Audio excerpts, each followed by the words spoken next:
অনেকেই ইন্স্যুরেন্সের নাম শুনেছেন। সমাজে লাইফ ইন্স্যুরেন্স আছে। ইউরোপ এবং আমেরিকায় গেলে মোবাইলের রাউটারেরও ইন্স্যুরেন্স আছে। মোবাইলের তো আছেই, গাড়ির তো আছেই, জীবনের তো আছেই, বাড়ির তো আছেই। সাময়িক সময়ের জন্য কোনো দেশে সফরে গেলে হেলথ ইন্স্যুরেন্সও আছে, জমা দিয়ে যেতে হয়। তো ইন্স্যুরেন্স বিষয়টি হচ্ছে হঠাৎ কোনো কিছু ঘটে গেলে কি হবে তার একটি রাস্তা বের করে রাখার জন্য ইন্স্যুরেন্স। তো ইসলামে পারস্পরিক সহযোগিতাই হচ্ছে, সোশ্যাল ইন্স্যুরেন্সই হচ্ছে প্রকৃত ইন্স্যুরেন্স ইসলামী সমাজ ব্যবস্থায়। আরো স্পষ্ট, আরো খুলে বললে, পিতামাতা যখন তার চাকরি বাকরি থাকবে না, যখন তার ভরণ পোষণের ব্যবস্থা থাকবে না, তখন কে ভরণ পোষণের দায়িত্ব নেবে? সেকুলার সমাজ বলছে সে তার লাইফ ইন্স্যুরেন্স করে রাখবে, বার্ধক্য সময়ের জন্য ইন্স্যুরেন্স করে রাখবে, রাষ্ট্র বা সরকার সেটি ব্যয় বহন করবে। আর ইসলাম বলছে, ইসলামী সমাজ ব্যবস্থা বলছে জি না, এটির ভিত্তি হচ্ছে পারস্পরিক সহযোগিতা। এটি এখন সন্তান সন্ততির দায়িত্ব যে তার পিতামাতাকে দেখে রাখবে। এইভাবে আপনি যত এক ধাপ করে সামনে আগাবেন, পাড়া প্রতিবেশী, আত্মীয় স্বজন, ইয়েতিম মিসকিন, গরিব, স্ত্রী পুত্র, সন্তান সন্ততি, পিতা মাতা, দাদা দাদি, পুরো একটি পরিবার, পুরো একটি সমাজ যে সমস্ত সম্পর্কের উপর ভিত্তি করে দাঁড়িয়ে আছে, এই সমস্ত প্রত্যেকটা সম্পর্কের সাথে যে হকগুলো সম্পৃক্ত আছে, যে হকগুলো রাসূল সাল্লাল্লাহু আলাইহি ওয়াসাল্লাম এবং আল্লাহ সুবহানাহু ওয়া তাআলা নিশ্চিত করতে বলেছেন, এগুলোই ইসলামী সমাজ ব্যবস্থার মূল ভিত্তি। বিশেষ করে ইমাম বুখারী রাহিমাহুল্লাহর আল আদাবুল মুফরাদ, সেখানে তিনি এই জীবনের প্রত্যেকটা ধাপে যাদের সাথে আমাদের উঠা বসা হয়ে থাকে তাদেরকে সামনে রেখে তিনি সকলের হকগুলো সাজিয়েছেন। আজকের সেকুলার সিস্টেমে এগুলো আপনি টাকা দিয়ে রাষ্ট্রের কাছ থেকে আদায় করে নেবেন, এই জন্য বৃদ্ধাশ্রম তৈরি হবে। কিন্তু ইসলামী সমাজ ব্যবস্থায় এটি অসম্ভব। ইসলামী সমাজ ব্যবস্থায় বৃদ্ধাশ্রম বা আলাদা ইন্স্যুরেন্সের কোনো চিন্তা বা থিওরি নাই। ইসলামী সমাজ ব্যবস্থায় পারস্পরিক সহযোগিতা, পারস্পরিক দ্বীনি ভ্রাতৃত্বই হচ্ছে মূল মানদণ্ড, মূল কাঠামো। তো এইটির পক্ষে দু একটি দলিল দিলে আপনাদের জন্য বিষয়টি বোঝা সহজ হবে। দুটি আয়াত আপনাদের সামনে তেলাওয়াত করি। আল্লাহ সুবহানাহু ওয়া তাআলা সূরা নিসার মধ্যে বলেন, ওয়া'বুদুল্লাহ ওয়া লা তুশরিকু বিহি শাইআ, তোমরা আল্লাহর ইবাদত করো, ওয়া লা তুশরিকু বিহি শাইআ, আল্লাহর সাথে কাউকে শরীক করিও না। তাহলে আদেশের ধারাবাহিকতায় আল্লাহ সুবহানাহু ওয়া তাআলা আল্লাহর একত্ববাদ এবং আল্লাহ সুবহানাহু ওয়া তাআলার শিরক মুক্ত একত্ববাদকে সবচেয়ে আগে প্রাধান্য দিয়েছেন। এবার তারপরে দেখেন আদেশের ধারাবাহিকতা, ওয়াবিল ওয়ালিদাইনি ইহসানা, পিতা মাতার সাথে ভালো ব্যবহার করো, সৎ আচরণ করো, ওয়াবিদিল কুরবা, নিকট আত্মীয়ের সাথে করো, ওয়াল ইয়াতামা, ইয়েতিমদের সাথে করো, ওয়াল মাসাকিন, মিসকিনদের সাথে করো, ওয়াল জারিদিল কুরবা ওয়াল জারিল জুনুব, আত্মীয় স্বজনের মধ্যে যারা প্রতিবেশী আছে তাদের সাথে সদাচরণ করো, ওয়াল জারিল জুনুব, যার বাড়ির দরজা তোমার বাড়ির দরজার মুখের উপর, যার ঘর, যার ফ্ল্যাট তোমার পাশে, তার সাথে সদাচরণ করো, ওয়াবনিস সাবিল, পথিকের সাথে সদাচরণ করো, ওয়ামা মালাকাত আইমানুকুম, তোমাদের অধীনস্থ কর্মকর্তা কর্মচারীদের সাথে সদাচরণ করো, ইন্নাল্লাহা লা ইউহিব্বু মান কানা মুখতালান ফাখুরা, যে অহংকারী, খারাপ ব্যবহার করে, সদাচরণ করে না, তাকে আল্লাহ সুবহানাহু ওয়া তাআলা পছন্দ করেন না। এক আয়াত আদেশের ধারাবাহিকতায় আল্লাহর ইবাদত দিয়ে শুরু, তারপরে শুধু মানুষেরই হক, মানুষেরই হক, তাও আবার বিভিন্ন আঙ্গিকে বিভিন্ন ধরনের মানুষের নাম আল্লাহ সুবহানাহু ওয়া তাআলা উল্লেখ করতে থেকেছেন। ইয়েতিমের হক, মিসকিনের হক, প্রতিবেশীর হক, পিতামাতার হক, আত্মীয় স্বজনের হক, পথিকের হক, অধীনস্থ কর্মকর্তা কর্মচারীর হক। অত্যন্ত কঠিন, বড়ই কঠিন। আল্লাহ সুবহানাহু ওয়া তাআলা সূরা বাকারার আর এক আয়াতে বলেন, লাইসাল বিররা আন তুওয়াল্লু উজুহাকুম কিবালাল মাশরিক ওয়াল মাগরিব, দুনিয়ার মানুষ কেবলা কোন দিকে পূর্বে না পশ্চিমে, এর মধ্যে বিশেষ কোনো কল্যাণ নাই। ওয়ালাকিন্নাল বিররা মান আমানা বিল্লাহি ওয়াল ইয়াউমিল আখির, প্রকৃত কল্যাণ যে আল্লাহর উপর ঈমান আনয়ন করলো, পরকালের উপর ঈমান আনয়ন করলো, ওয়াল মালায়েকা ফেরেশতার উপর ঈমান আনয়ন করলো, ওয়াল কিতাব ওয়ান নাবিয়্যিন আল্লাহর আসমানি কিতাব এবং আল্লাহর প্রেরিত নবীদের উপর ঈমান আনয়ন করলো। এবার দেখেন আমলের ধারাবাহিকতা ঈমান থেকে বের হয়ে কোথায় চলে যাচ্ছে, দেখতে থাকেন। ওয়াতাল মাল আলা হুব্বিহি যাবিল কুরবা, আর টাকা পয়সার উপর ভালোবাসা থাকা সত্ত্বেও সে টাকা পয়সা নিকট আত্মীয়ের জন্য খরচ করবে। ওয়াল ইয়াতামা, ইয়েতিমদের জন্য খরচ করবে। ওয়াল মাসাকিন, মিসকিনদের জন্য খরচ করবে। ওয়াবনিস সাবিল, পথিকদের জন্য খরচ করবে। ওয়াসাইলিন, ভিক্ষুকদের জন্য খরচ করবে। এভাবে আল্লাহ সুবহানাহু ওয়া তাআলা সমাজের বিভিন্ন স্তরের মানুষের নাম ধরে ধরে বলতেছেন যে তাদের পিছনে আমাদেরকে টাকা পয়সা খরচ করতে হবে। ওয়া আকামাস সালাতা ওয়া আতাজ যাকাত ওয়াল মুফুনা বিআহদিহিম ইযা আহাদু ওয়াস-সাবিরিনা ফিল বাসাই ওয়াদ-দাররাই ওয়া হিনাল বাস উলাইকা আল্লাযীনা সাদাকু ওয়া উলাইকা হুমুল মুত্তাকুন, এরাই হচ্ছে সত্যবাদী, এরাই হচ্ছে প্রকৃত পরহেজগার। সম্মানিত উপস্থিতি, আমরা সমগ্র বাংলাদেশে এবং সমগ্র মুসলিম বিশ্বে মুসলমানদের যে বর্তমান অবস্থা পরিলক্ষণ করি, সে বর্তমান অবস্থায় ইসলামের যে সামগ্রিক রূপ, সেটি আমার এবং আপনার কার্যকলাপ এবং কথাবার্তা এবং আচার আচরণের মধ্যে ফুটে ওঠে না।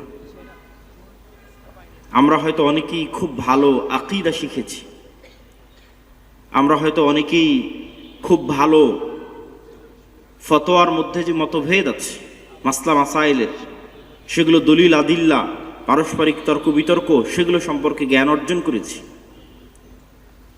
আমরা হয়তো অনেকেই ইবাদতে অনেক উপরে চলে গেছি, কিন্তু মুআমালা, মুআশারা, যেটাকে আল্লাহ এবং আল্লাহ রাসূল তাদের জীবনে অনেক গুরুত্ব দিয়েছেন, যার শুধু আমি দুটো আয়াত তুলে ধরলাম যে আল্লাহ সুবহানাহু ওয়া তাআলার আদেশের ধারাবাহিকতা কেমন।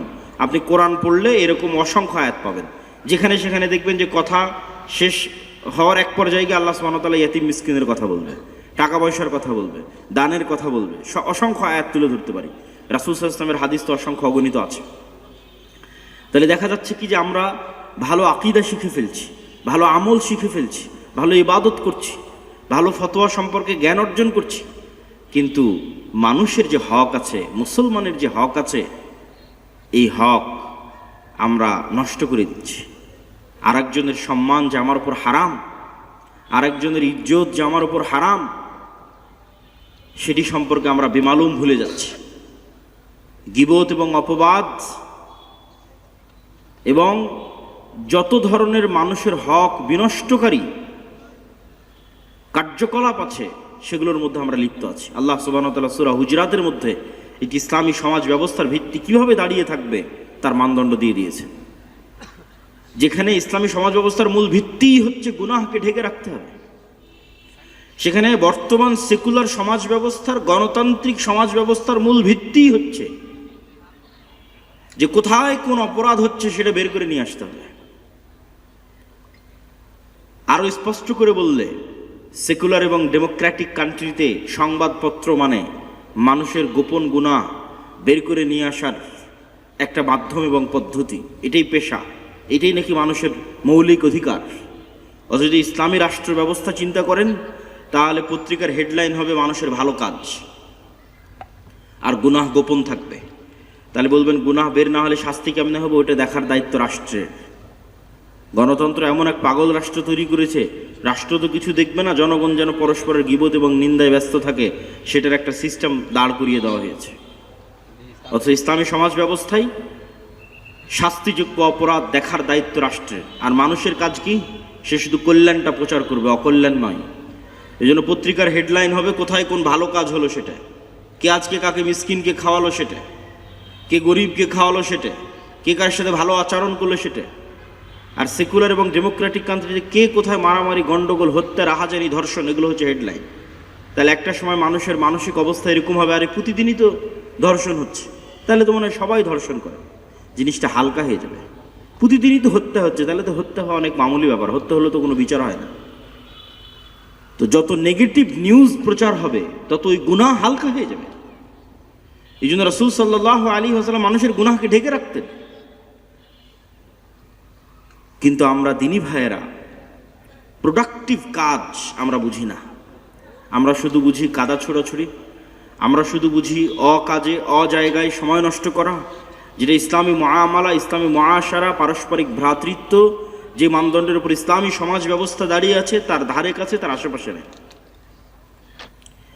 এবং মানুষের হকের সাথে সংশ্লিষ্ট গুনাহের যে ভয়াবহতা, এটি সম্পর্কে আমাদের প্রত্যেকের জানা আছে যে আল্লাহ সুবহানাহু ওয়া তাআলা ন্যায় প্রতিষ্ঠার আদেশ দিয়েছেন। ইন্নাল্লাহ ইয়া'মুরুকুম বিল আদলি ওয়াল ইহসান ওয়া ইতা'i যিল কুরবা। আল্লাহ সুবহানাহু ওয়া তাআলা তোমাদের আদেশ দিয়েছে ন্যায় প্রতিষ্ঠা করার জন্য, মানুষের সাথে ভালো ব্যবহার, উত্তম আচরণ করার জন্য। কিন্তু আমাদের নিকটে এই জিনিসের কোনো গুরুত্ব নাই। ফলত আমরা কিয়ামতের মাঠে অনেক নেকি নিয়ে উপস্থিত হব, কিন্তু মিসকিন অবস্থায় বের হয়ে যাব। আল্লাহর নবী বলছেন, তোমরা কি জানো মানিল মুফলিস, এতিমকে, ফকিরকে, মিসকিনকে, প্রকৃত দরিদ্রকে, যে কিয়ামতের মাঠে অনেক নেকি নিয়ে উপস্থিত হবে, অনেক নেকি তার, কেননা দুনিয়াতে অনেক ইবাদত করেছে, কোনো বেদাতের সাথে সম্পৃক্ত ছিল না, কোনো শিরকের সাথে সম্পৃক্ত ছিল না। কিন্তু কিয়ামতের মাঠে এত নেকি নিয়ে উপস্থিত হওয়ার পর এমন পাওনাদার উপস্থিত হওয়ার লাইন লেগে যাবে, আল্লাহ আমার নামে গীবত করেছে, আল্লাহ আমার হক দেয়নি, আল্লাহ আমার সাথে ন্যায় করেনি, এগুলো তো আল্লাহ ক্ষমা করবেন না। তখন ওর নেকি থেকে দিতে দিতে দিতে দিতে দিতে দিতে ওর সব নেকি শেষ, পাওনাদার শেষ হয় না। এখন নিজের গুনাহের ভার ভারী হতে লাগলো, কেননা পাওনাদারদের গুনাহ তার উপর উঠতে লাগলো। পাহাড় সমপরিমাণ নেকি নিয়ে নেকিতে শেষ হয়ে গেল। কতজনকে গালি দিয়েছিল, গীবত করেছিল, নিন্দা করেছিল, হক নষ্ট করেছিল, এদের গুনাহের বোঝা মাথায় নিয়ে এখন তাকে জাহান্নামে যেতে হচ্ছে। এ প্রকৃত দরিদ্র। তাহলে আমরা মুহাম্মদ সাল্লাল্লাহু আলাইহি ওয়াসাল্লামের আচরণ দেখলাম না, স্বভাব দেখলাম না, তার জীবনী দেখলাম না, তার কথা বলার পদ্ধতি, চলার পদ্ধতি, আচরণের স্টাইল দেখলাম না। শুধু একটা খণ্ডিত অংশ নিয়ে আমরা ছুটতেছি। সামগ্রিক ইসলামের সামগ্রিক অংশটা কোথায়? রাসূল সাল্লাল্লাহু আলাইহি ওয়াসাল্লাম সালাতের আদেশ দিয়েছেন, শুধু এটা নিয়ে ছুটতেছি।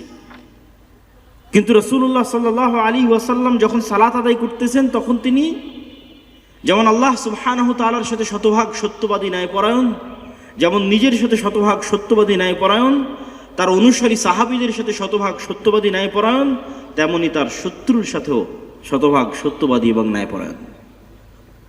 দেখেন, আল্লাহর নবী যদি কখনো আবু সুফিয়ান রাদিয়াল্লাহু তাআলা আনহুকে ব্যক্তি আক্রমণ করত, পার্সোনাল অ্যাটাক করত, আবু সুফিয়ান রাদিয়াল্লাহু তাআলা আনহু হক জানলেও কোনোদিন ইসলাম গ্রহণ করতো না। কেননা পার্সোনাল অ্যাটাক মানুষ ভুলতে পারে না।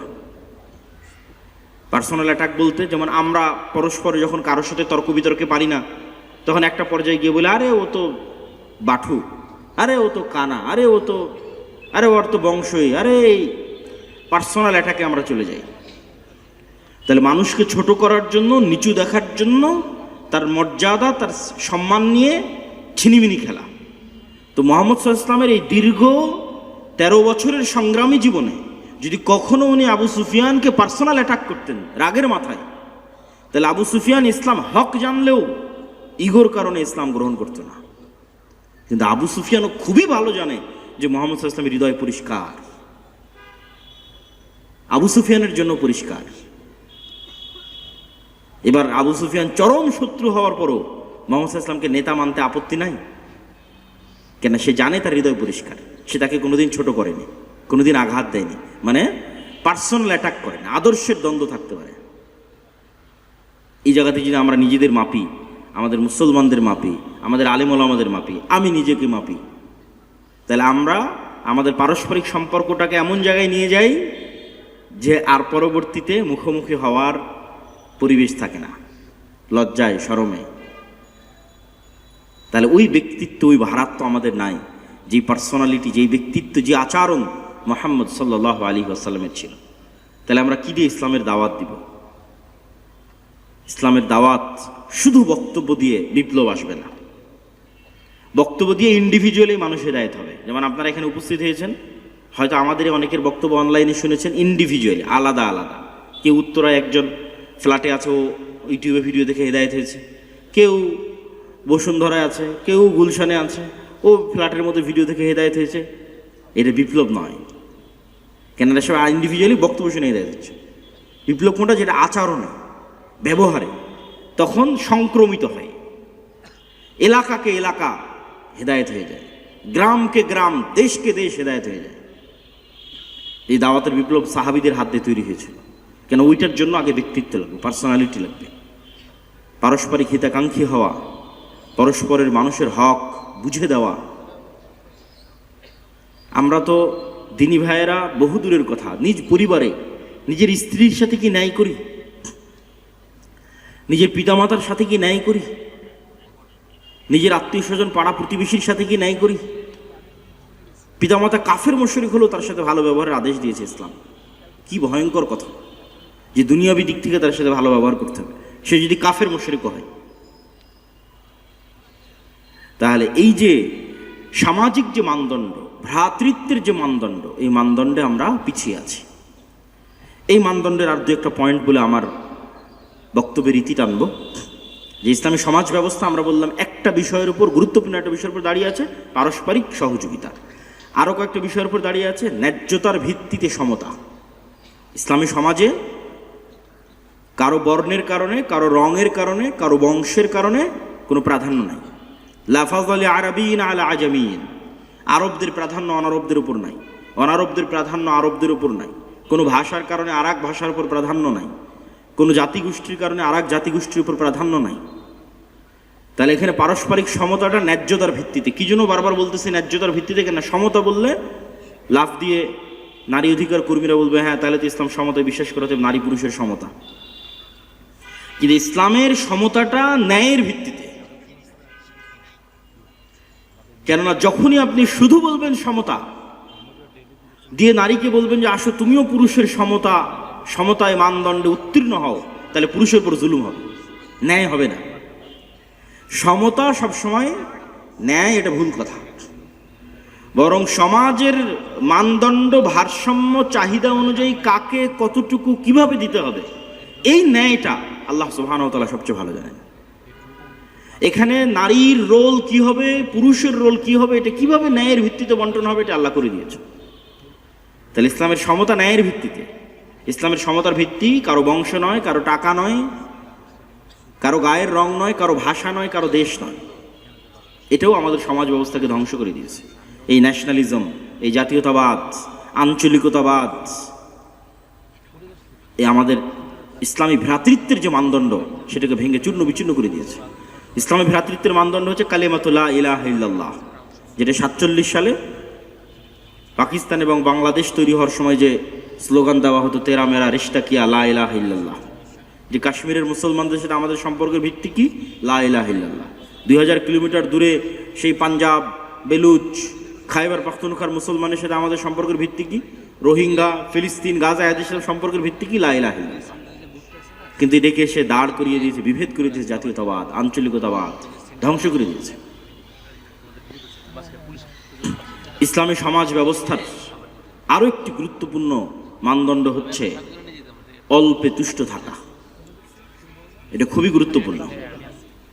আপনি কখনোই ইসলামী অর্থনীতি, ইসলামী সমাজ ব্যবস্থা, ইসলামী ব্যাংক প্রতিষ্ঠা করতে পারবেন না এই একটা মানদণ্ড যতক্ষণ না আসবে, অল্পে তুষ্ট।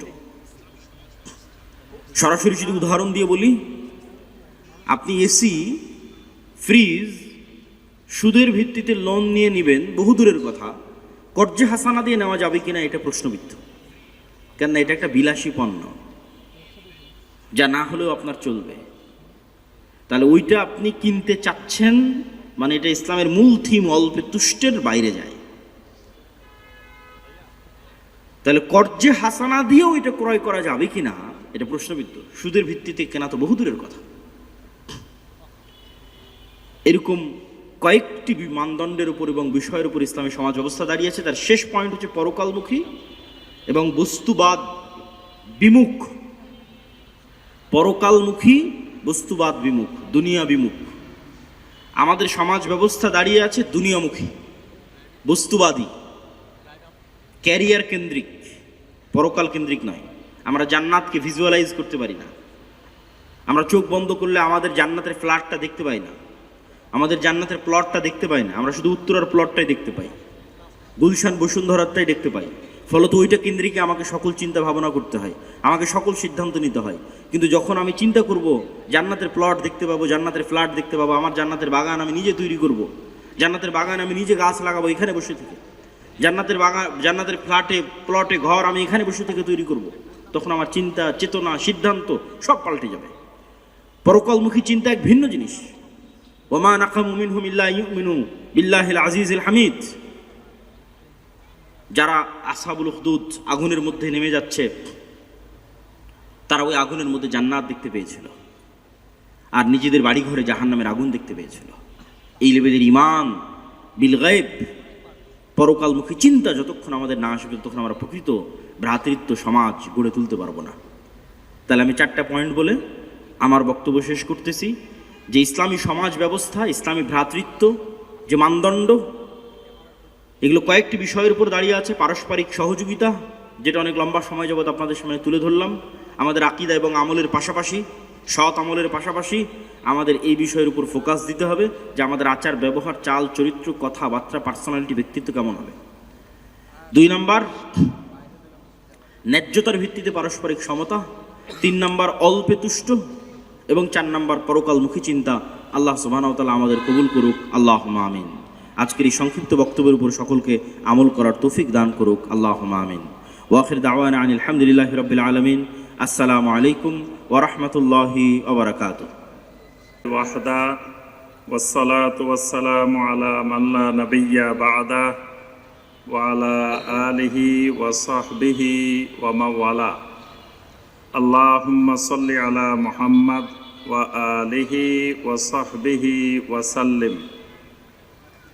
ঢাকা মহানগরীর উত্তরা এলাকায় দাওয়াতুস সুন্নাহ ইসলামিক সেন্টার কর্তৃক আয়োজিত আজকের এই গুরুত্বপূর্ণ, ফজিলতময়, বরকতময় দ্বিতীয় দাওয়াতুস সুন্নাহ কনফারেন্সের সম্মানিত সভাপতি, আমাদের সকলের সুপরিচিত সম্মানিত শায়েখ ডক্টর মোহাম্মদ সাইফুল্লাহ হাফেজাহুল্লাহ, বারাকাল্লাহু তাআলা ফি ইলমিহি ওয়া আমালিহি ওয়া হায়াতিহি। আল্লাহ রাব্বুল আলামিন তার সকল অসুস্থতা আল্লাহ পাক দূর করে আল্লাহ পাক তাকে হায়াত তৈয়্যিবা দান করুন। সম্মানিত ওলামায়ে কেরাম, আইম্মায়ে মাসাজিদ, দিনদার মুসলিম ভাই এবং বোনেরা, আলহামদুলিল্লাহ আমাদের ভূমিকা অত্যন্ত সংক্ষেপে দিয়ে, সময় কম, এই সময়ের মধ্যে আমাদের যে আলোচনার বিষয় সেই বিষয়ের উপরেই আমরা 2-1টি কথা বলার চেষ্টা করব ইনশাআল্লাহ। আমার পরে আরও সম্মানিত আমাদের শায়েখরা আছেন, গুরুত্বপূর্ণ আলোচনা করবেন।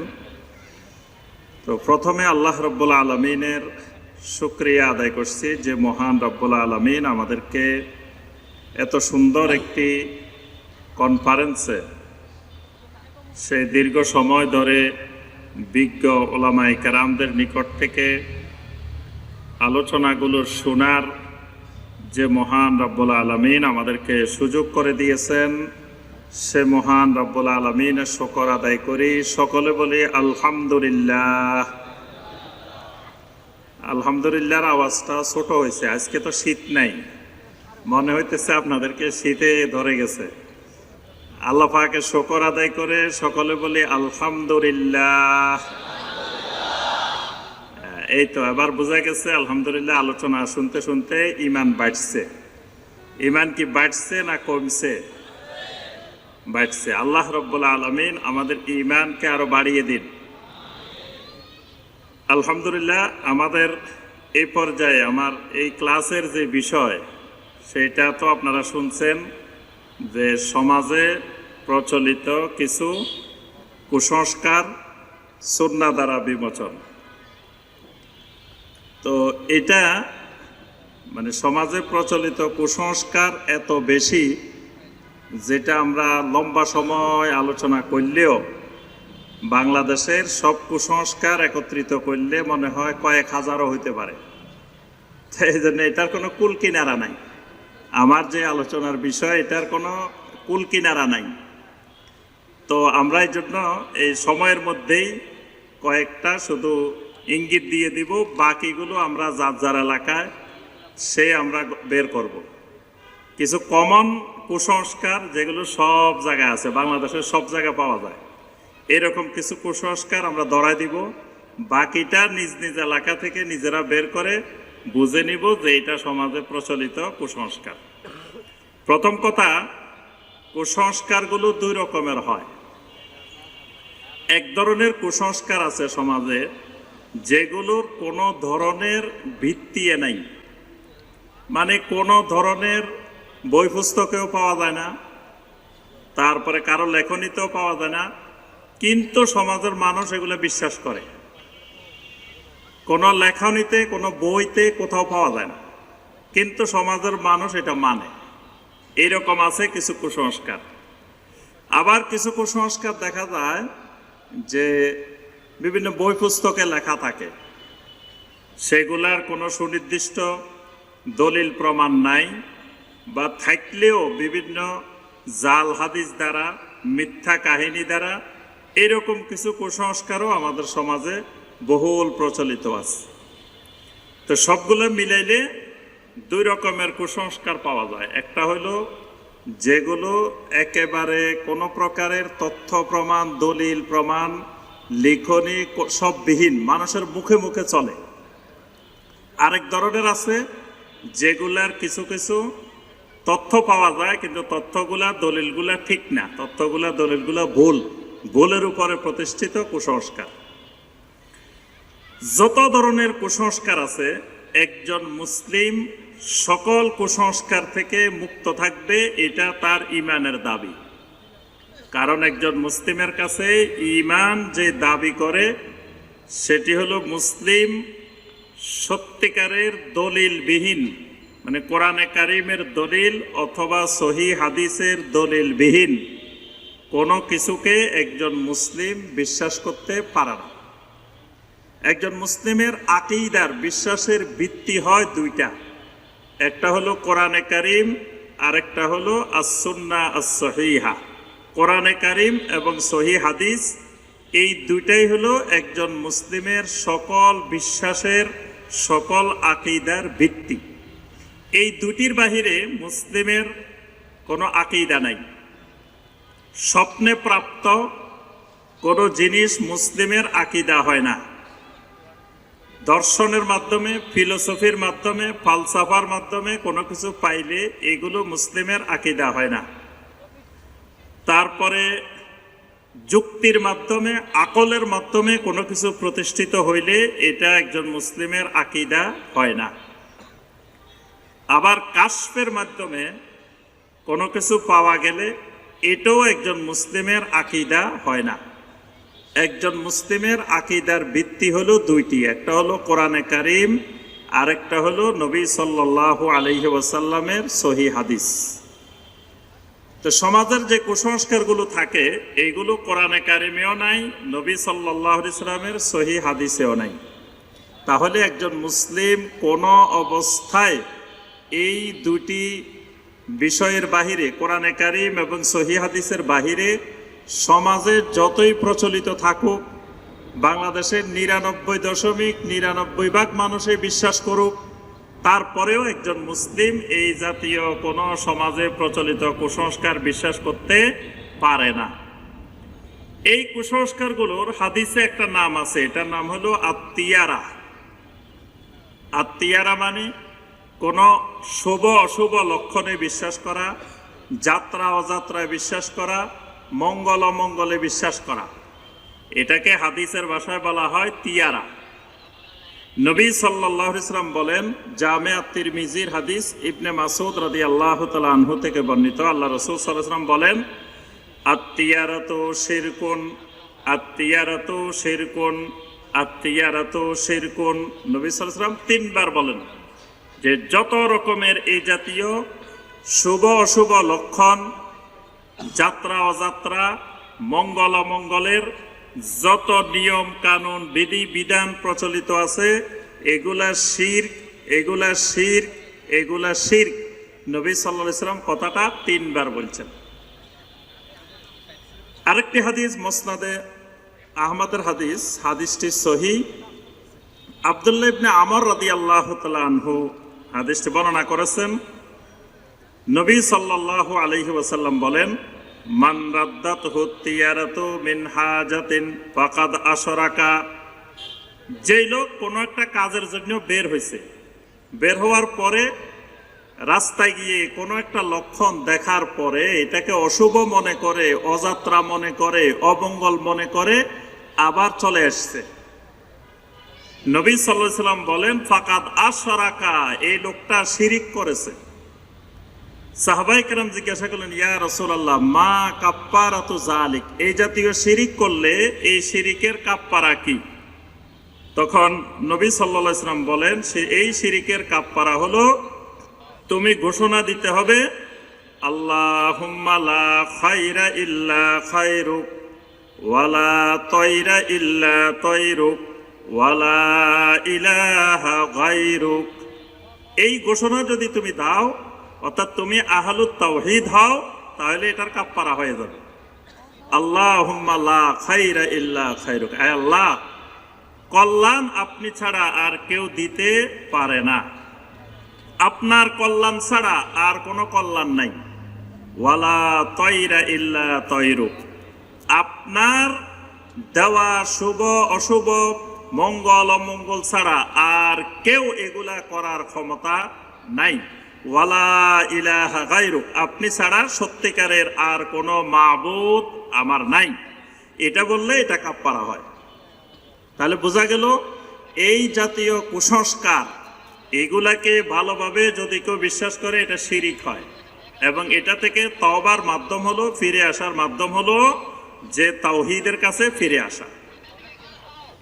এবার আসেন, আমরা বলছি 2 রকমের কুসংস্কার, একটা হলো যেগুলার ভিত্তি আছে, আর একটা হলো ভিত্তি নাই। প্রথমে বলি ভিত্তি নাইওয়ালা কুসংস্কার। সপ্তাহে একটা দিন আছে বাঁশ কাটে না, ওই দিনটা কোন দিন বলেন তো দেখি? এই তো জানে, ভালো ভালো স্টুডেন্ট আছে। কি বারে কাটে না? রবিবার। রবিবারে বাঁশ কাটে না। আপনি রবিবারে বাঁশ কিনতে গেলে পুরা গ্রাম ঘুরে ফেলবেন, বাঁশ কেউ কাটে না, বিক্রিও করে না। কি ঘটনা কি? রবিবারে কি হয়েছে? বলে যে রবিবারে বাঁশ কাটলে বাঁশের যে ঝাড় আছে এটা সব নষ্ট হয়ে যাবে। তাহলে বাঁশ দেওয়ার মালিক, বাঁশ নষ্ট করার মালিক, বাঁশে বরকত দেওয়ার মালিক তো একমাত্র আল্লাহ রাব্বুল আলামিন। এটা রবিবার আর সোমবারের সাথে এটার কোনো সম্পর্ক নাই, কিন্তু মানুষ বিশ্বাস করে রবিবারে কাটা যাবে না। আচ্ছা, সকালবেলা কাস্টমার গেছে, কয় এই কাস্টমার বাকি দেওয়া যাবে না, সারাদিন বাকিতে বিক্রি করা যাবে, কিন্তু প্রথম কাস্টমার সকালবেলা আসছে, এই লোককে বাকি দেওয়ার কোনো সুযোগ নাই, কারণ বাকি দিলে সারাটা দিন তার বেচা কিনা ভালো যাবে না, তার বেচা কিনা মন্দ দেখা দিবে। এই কারণে তারা দেখা যায় সকালবেলার কাস্টমার, প্রথম কাস্টমার, তাকে বাকিতে দিবে না। এটা সামাজিক কুসংস্কার। কারো কাছে টাকা পাইবেন, রাত্রিবেলা টাকা দিবে না, বলে যে রাত্রে ঘরের থেকে টাকা বাইর করা যাবে না। সকালবেলা ঘর ঝাড়ু দেওয়ার আগে কোনো কিছু দেওয়া যাবে না, কোনো জায়গায় বের হওয়া যাবে না, কোনো কিছু খাওয়া যাবে না। এগুলা হইল দলিলবিহীন কুসংস্কার। যদি অগ্নিকোণে একটা কোনো পাখি ডাক দিতে পারে, কোনো চিল বা কাক বা অন্য কোনো পাখি যদি একটু ডাক দে, বলে যে আজকে দিনটা ভালো যাবে না, আজকে এই যে পাখি একটা ডাক দিয়ে দিছে, পাখির এই ডাকে বোঝা গেছে যে আজকে দিনটা আমার শুভ যাবে না, কোনো বিপদ আসতেছে। তো পাখি কি গায়েবের খবর জানে যে আমার বিপদ আসতেছে না আসতেছে? পাখি কিভাবে জানে?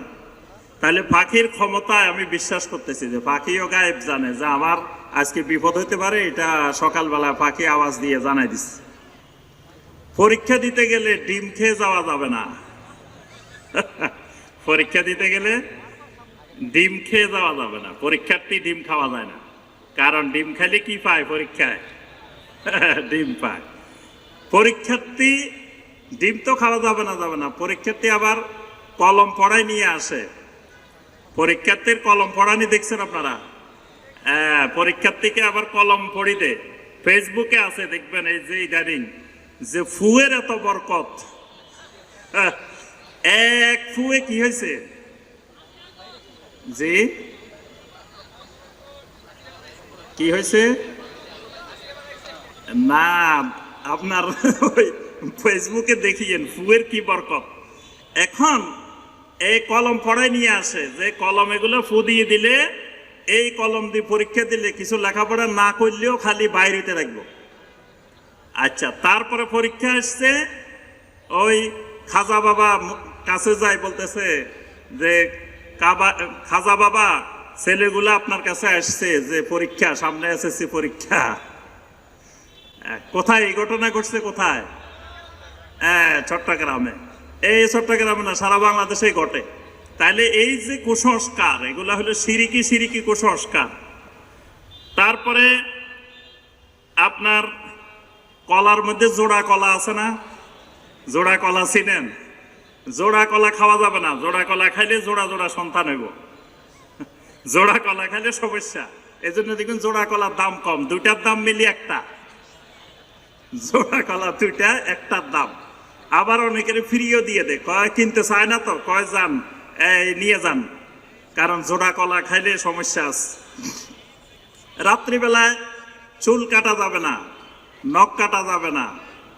তারপরে রাত্রিবেলা ঘরের থেকে কোনো জিনিস বাহিরে ফালানো যাবে না, মানে ময়লা আবর্জনা সব রাত্রে ঘরে রাখে দিতে হইব, কারণ ঘর থেকে বাইরে এলে অমঙ্গল দেখা দিতে পারে।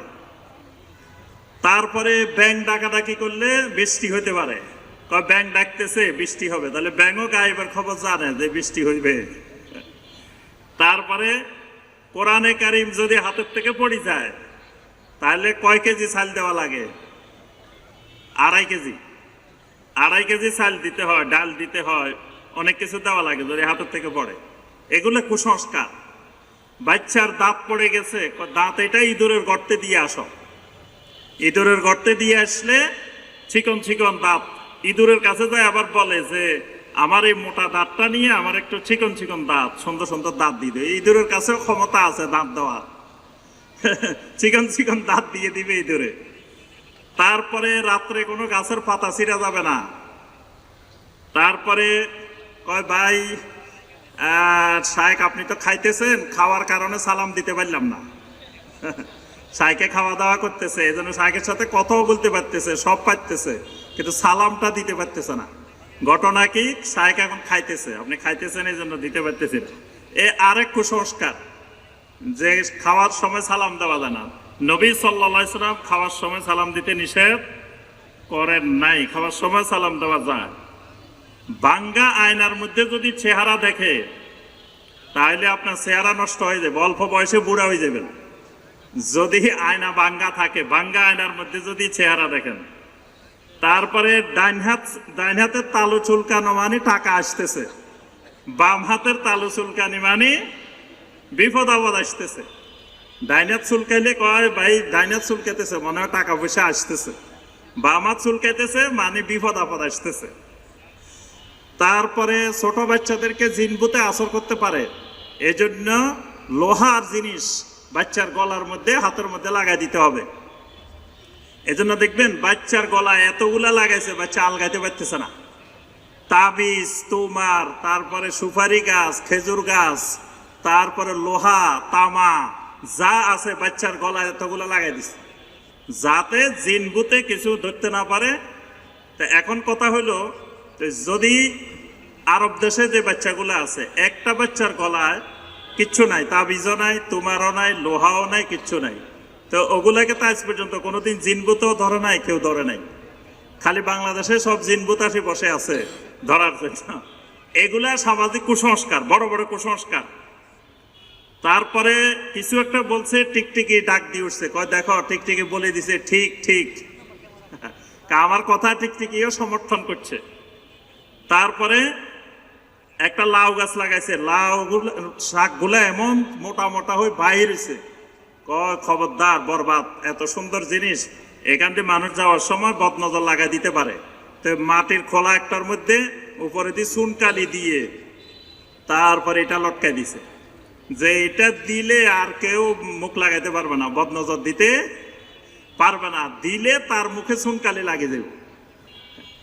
এই যে সমাজের রন্ধ্র রন্ধ্রে এরকম একটা দুটা না, অসংখ্য অগণিত, আপনি গণলে দেখবেন যে এক এক অঞ্চলে এক এক রকমের, এক এক অঞ্চলে এক এক রকমের এরকম শত শত সামাজিক কুসংস্কার মুসলিমদের সমাজে বিদ্যমান। আর এগুলোর বেশিরভাগ আমদানি হয়েছে অমুসলিমদের থেকে, মুশরিকদের থেকে।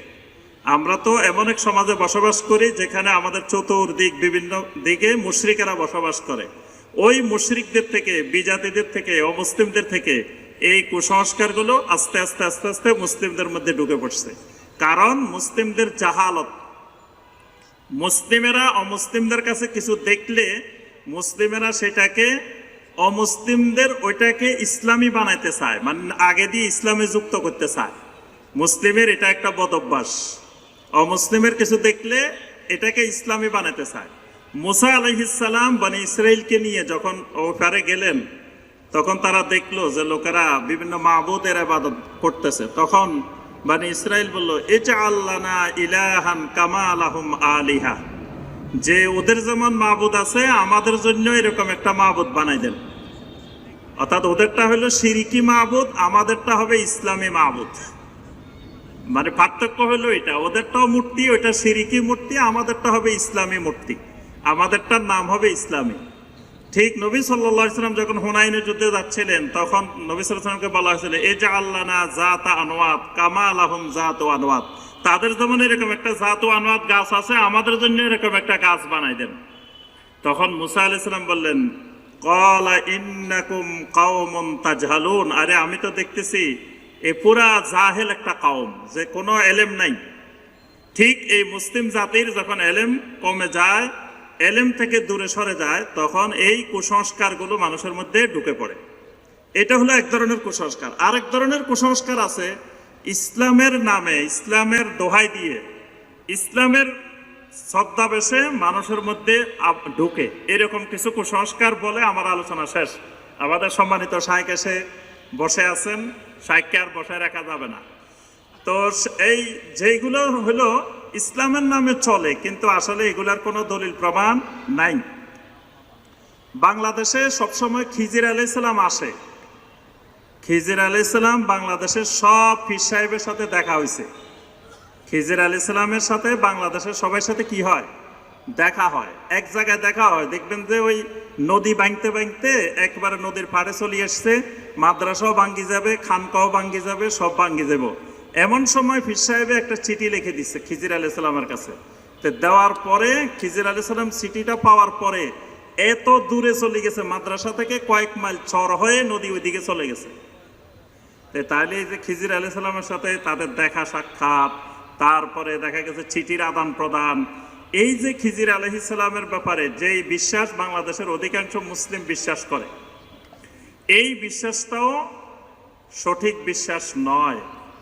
ইমাম আহমদ বিন হাম্বল রাহিমাহুল্লাহ বলেন, আশা আর শয়তান হাজাল কাউল ফিন্নাস, শয়তান মানুষের মধ্যে এই কথাটার প্রচার প্রসার ঘটাইছে।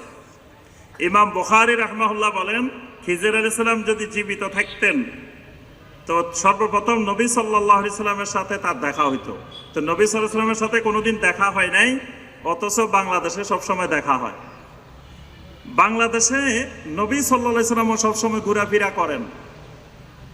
কি এটা শুনছেন? বাংলাদেশে সব জায়গায় যে নবী সাল্লাল্লাহু আলাইহি সাল্লাম আসে, এটা শুনছেন? ওরে শুনে নাই বলে। বাংলাদেশের জানাজাগুলোতে আল্লাহ রসুল হাজির হয়ে যান, কিন্তু রাসূলের শানে বাংলাদেশে সবচেয়ে বড় গোস্তাকি, বেয়াদবি করা হয়।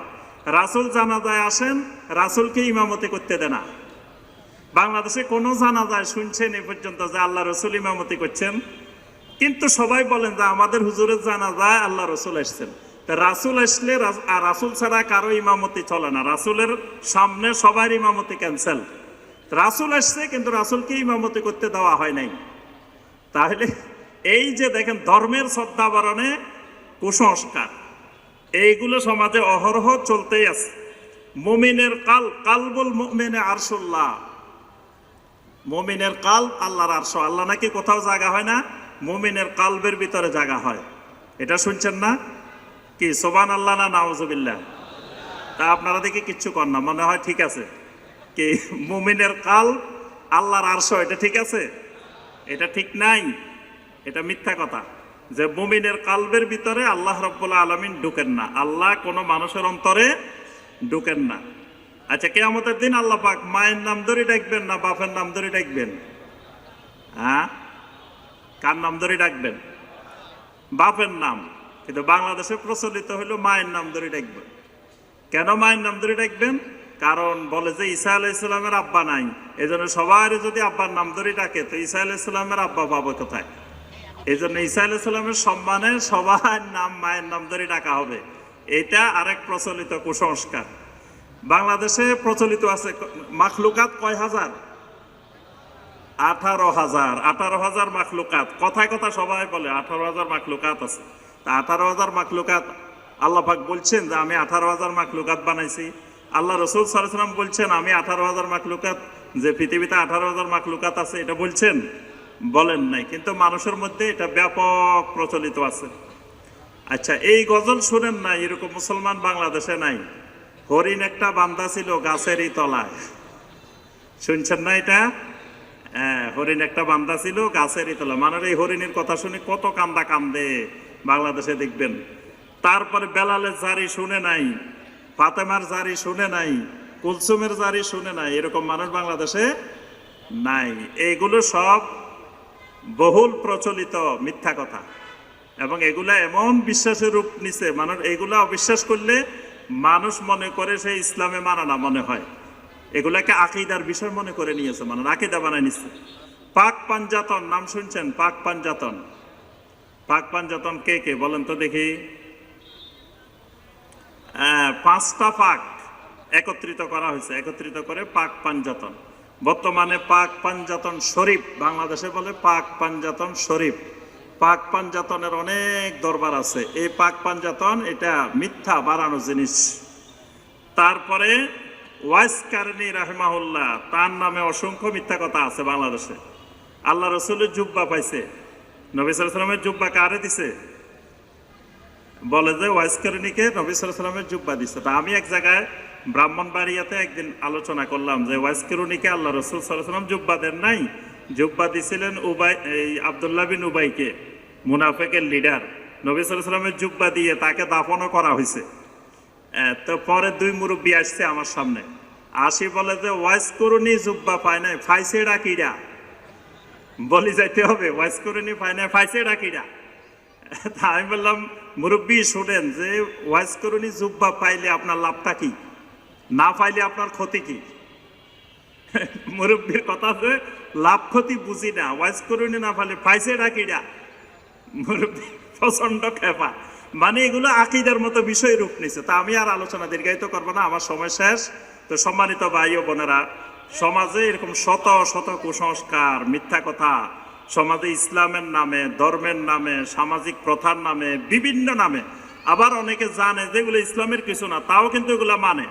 দেখবেন খালি বিয়ে শাদীর মধ্যে বলবেন যে বিয়েটা শনিবারে হইব। আমি মাঝে মাঝে কোনো বিয়ের অনুষ্ঠানে গেলে আমাকে যদি কয় ভাই বলেন তো বিয়েটা কবে হবে, আমি কই দেখি শুনি শনিবারে দেন, অমুক দিন দেন। কয় না না, শনিবারে বিয়ে হয় না। মানে সবার মধ্যে তো চিন্তা শনিবারে দিনটা ভালো না, এই দিন বিয়ে শাদী নাই। বিয়ে শাদী সব শুক্রবারে হইতে হবে, বৃহস্পতিবারে হইতে হবে, তারপরে সোমবারে হইতে হবে, শনিবার মঙ্গলবারে কোনো বিয়ে শাদী করা যাবে না। এই কুসংস্কারগুলো ধার্মিক মানুষ, নামাজি মানুষ তাদের মধ্যেও ঢুকে আছে।